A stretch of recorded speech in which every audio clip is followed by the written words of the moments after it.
तो आर्य समाज सच्चे अर्थों में सनातनी है। लोगों को यह बताने का प्रयास करना, आज लोगों के बीच में आर्य समाज के प्रति अनेकों भ्रांतियां फैला दी जाती है कि जी आर्य समाज ऐसा है, आर्य समाज वैसा है, आर्य समाज मंदिरों में नहीं जाता है, आर्य समाज मूर्ति पूजा का विरोध करता है। मैं कहता हूं हाँ विरोध करता है, लेकिन मंदिरों को अपनी धरोहर भी मानता है। जहां जहां मंदिरों की बात आती है आर्य समाज पहले जाकर के खड़ा होता है। बंधुओं, वो घटना याद करना जब हैदराबाद में उस्मान अली नामक व्यक्ति ने हैदराबाद के सारे मंदिरों में ताले लगा दिए थे।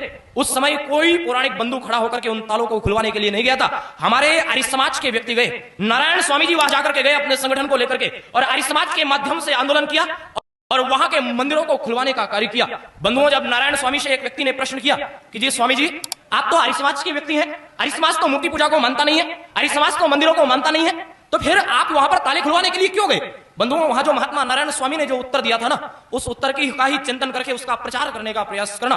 महात्मा नारायण स्वामी कहते हैं, भले ही हम मूर्ति पूजा का विरोध करते हैं, लेकिन सच्चे ईश्वर की उपासना हम करते हैं। मंदिर हमारी धरोहर है और आर्य समाज का कार्य होता है कि उन मंदिरों की रक्षा करे। और वो वहां पर एक बात कहते हैं उदाहरण के माध्यम से समझाते हुए, बोले आर्य समाज और हिंदुत्व का संगठन दोनों एक ही है, दोनों सनातन संस्कृति, सनातन के ज्ञान को सुरक्षित करने का कार्य कर रहे हैं, लेकिन दोनों की दिशाएं अलग अलग है, दोनों अपने अपने रूप में कार्य करते चले जा रहे हैं। बंधुओं, उदाहरण देते हैं, बोले जी जिस प्रकार से कैंची होती है, कैंची की दोनों धारें अपने अपने प्रकार से अलग अलग रूप में कार्य करती है, लेकिन याद रखना उन कैंचियों के टकराने से दोनों में आपस में कोई नुकसान नहीं होता। लेकिन यदि उन दोनों धार के बीच में कोई विधर्मी आकर के खड़ा हो जाए तो वो बिना कटे नहीं जाता। बस इसी प्रकार से आर्य समाज अपने रूप में इस संस्कृति को बचाने में लगा हुआ है और यह हिंदुत्व संगठन अपने रूप में इस संस्कृति को बचाने में लगा हुआ है। तो लोगों को सही अर्थ बतलाने का प्रयास करना कि आर्य समाज ने कौन से कार्य किए हैं, आर्य समाज किस किस रूप में कार्य कर रहा है। जब आप समाज सुधार के क्षेत्र में जाएंगे ना, हर क्षेत्र में आपको आर्य समाज देखने को मिलेगा। बंधुओं,